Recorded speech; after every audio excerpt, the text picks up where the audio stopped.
Hi everyone, welcome to green set gardener. ఈరోజు మనం మన గార్డెన్లో అందమైన సువాసన గల విరజాజి మొక్క గురించి తెలుసుకుందాం. విరజాజి పూలు అంటే ఎవరికి ఇష్టం ఉండదు చెప్పండి. కాకపోతే ఈ విరజాజి పూలు ఎలా పూస్తాయో అసలు టిప్స్ ఏం ఫాలో అవ్వాలో ఎవరికి తెలియదు. సో నేను ఈరోజు మీకు చెప్పిన టిప్స్ ఫాలో అయితే ఈ విరజాజి మొక్కల్ని మనం బాగా పెంచుకోవచ్చు. అంతేకాకుండా విరజాజి పూలు కూడా ఎక్కువ పూస్తాయి అన్నమాట. సో ఇంకా లేట్ చేయకుండా వీడియో అయితే స్టార్ట్ చేసేద్దాము. మనకి జాస్మిన్ మొక్కల్లో చాలా రకాలు ఉంటాయి. ముఖ్యంగా మనం ఇళ్ళల్లో పెంచుకునే జాస్మిన్లో సాంబక్ అని, ఆరికులాటమ్ అని, గ్రాండిఫ్లోరం అని ఇలా డిఫరెంట్ నేమ్స్తో అయితే డిఫరెంట్ జాస్మిన్స్ అయితే ఉంటాయన్నమాట. విరజాజి పువ్వులో నార్మల్గా 2 టైప్స్ ఉంటాయి. ఒకటేమో పొద విరబూజి బుష్ వెరైటీ అంటాము, ఇంకోటేమో తీగ విరబూజి అనమాట. మనం డాబాస్ మీద వాటిపై అయితే పెట్టుకోవచ్చు.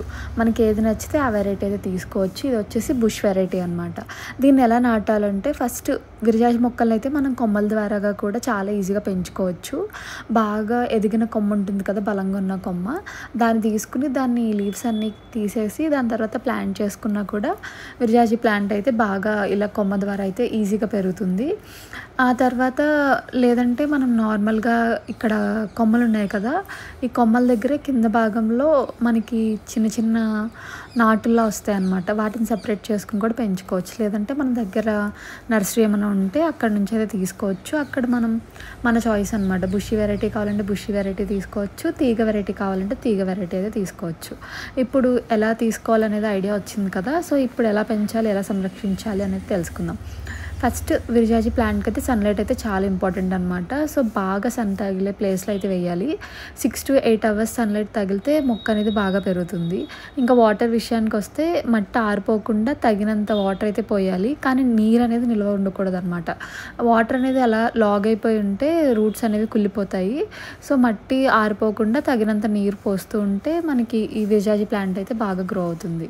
ఇంకా మట్టి విషయానికి వస్తే బాగా ఎండిపోయిన సారవంతమైన బట్ట అయితే అవసరం అనమాట. సారవంతమైన అంటే ఫెర్టిలైజర్స్, కంపోస్ట్, మంచి బాగా పండే మట్టి అయితే యూజ్ అయ్యిద్ది. సో ఇలా మొక్క నాటేటప్పుడు ఫస్ట్ లేయర్లో ఆ మొక్కని తవ్వేస్తారు కదా, ఒక గొయ్య కింద తవ్వేసిన తర్వాత దాంట్లో వర్మీ కాంపోస్ట్ కానీ లేదంటే ఏదన్నా మీ దగ్గర ఉన్న చిన్న ఫెర్టిలైజర్ లేదా ఆర్గానిక్ ఫెర్టిలైజర్ వేసేసి ఆ తర్వాత సెకండ్ లేయర్లో మట్టి వేసి ఈ మొక్క వేస్తే మొక్క అనేది బాగా పెరుగుతుంది.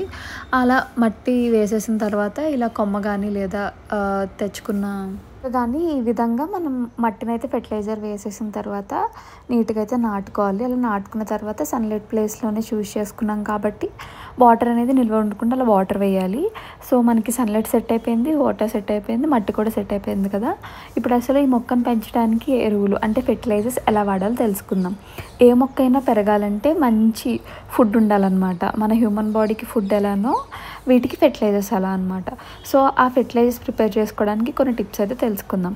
సో ఇంట్లో మనం ఫెర్టిలైజర్స్ అయితే తయారు చేసుకోవచ్చు. లైక్ మన ఇంట్లో ఆవు పేడ కానీ లేదా వేస్టేజ్ ఉంటుంది కదా, గార్బేజ్, ఆనియన్ పీల్ అని, బనానా పీల్ అని, ఈ వేస్టేజ్ అంతా ఉంటుంది కదా, అది మొక్క మొదల్లో వేస్తే అది మనకి కాంపోస్ట్ కింద తయారవుతుంది అనమాట. లేదు అక్కడ చాలా వేస్ట్ కింద అయిపోతుందంటే మనం ఒక బకెట్ తీసుకుని దాంట్లో ఈ ఆర్గానిక్ వేస్ట్ కానీ ఇంట్లో ఉండే వెజిటేబుల్స్ వేస్ట్ కానీ ఇవన్నీ వేసేస్తే మనకి కొన్ని డేస్కి కాంపోస్ట్ అనేది రెడీ అవుతుంది. లేదంటే మనకి ఖాళీగా ఉన్న ప్లేస్లో ఒక చిన్న గొయ్యలా తీసుకుని దాంట్లో ఈ వెజిటేబుల్స్ తొక్కలు, బనానాస్, ప్లాస్టిక్ కవర్స్ కానీ అవేం వేయకుండా ఓన్లీ న్యాచురల్ రా వేస్టేజ్ ఉంటుంది కదా అంతా వేస్తే కొన్ని డేస్కి మనకి ఇలా ఫెర్టిలైజర్లా అయితే తయారవుతుంది అనమాట. సో అలా కాంపోస్ట్ని అయితే మనం డైరెక్ట్ ఈ ప్లాంట్స్కి అయితే ఇవ్వచ్చు.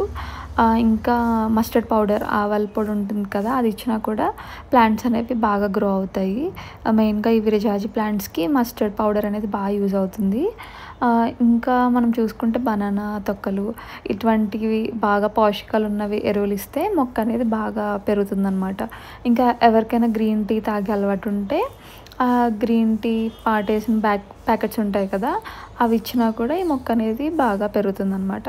సో ఇలా ఫెర్టిలైజర్స్ అయితే తయారు చేసేసుకున్నాం. ఆ తర్వాత అసలు ఈ మొక్కకి రోగాలు వస్తాయా లేదా అంటే మనుషులకి లాగే మొక్కలకు కూడా రోగాలు వస్తాయి. సో అలా ఈ విరజాజి ప్లాంట్కి కూడా రోగాలు అనేవి వస్తాయి అన్నమాట.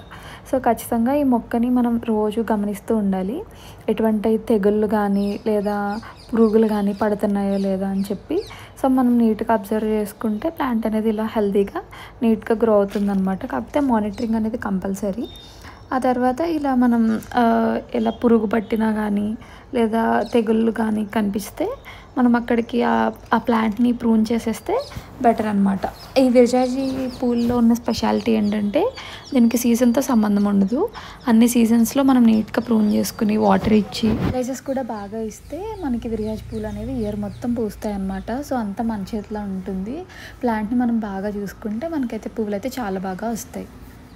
కుండీలో కనుక పెంచుకుంటే కుండీలో అడుగున మంచి డ్రైనేజ్ హోల్స్ ఉండేలా చూసుకోండి. దానివల్ల మొక్క అనేది బాగా పెరుగుతుందన్నమాట. మోస్ట్ యూస్ఫుల్ టిప్ ఏంటంటే ప్రూనింగ్ అనమాట. విరజాజి మొక్కల్ని బాగా కత్తిరించడం వల్ల అవి గుబురుగా పెరిగి ఎక్కువ పూలు అయితే వస్తాయి. పూలు పూసిన తర్వాత మనకి కొమ్మలు ఉంటాయి కదా, వాటిని కూడా కత్తిరించేయండి. సో దానివల్ల న్యూ బ్రాంచెస్ అనేవి వస్తాయి అన్నమాట. సో న్యూ బ్రాంచెస్ వచ్చి న్యూ చిగుర్లు వచ్చి ఆ తర్వాత మొగ్గ అనేది స్టార్ట్ అవుతుంది. ఆ తర్వాత ఇలా మనకి ఫ్లవర్స్ అయితే వస్తాయి. యూస్ఫుల్ టిప్ ఏంటంటే మొక్క అనేది పెరుగుతూ ఉంటుంది కదా, అప్పుడే మనకి లేత కొమ్మలు అనేవి వస్తాయి అన్నమాట. సో అలా వచ్చిన ఆ లేత కొమ్మల్ని గిల్లండి. సో అలా గిల్లడం వల్ల మొక్క అనేది బాగా పెరుగుతుంది. అలా పెరిగి వాటి కొమ్మ చివర్లో ఉంటాయి కదా, అలా లేత కొమ్మ చివర్లో అలా మనం గిల్లడం వల్ల ఏంటంటే మొక్క అనేది బాగా పెరిగి ఎక్కువ బ్రాంచెస్ అయితే వస్తాయి అన్నమాట.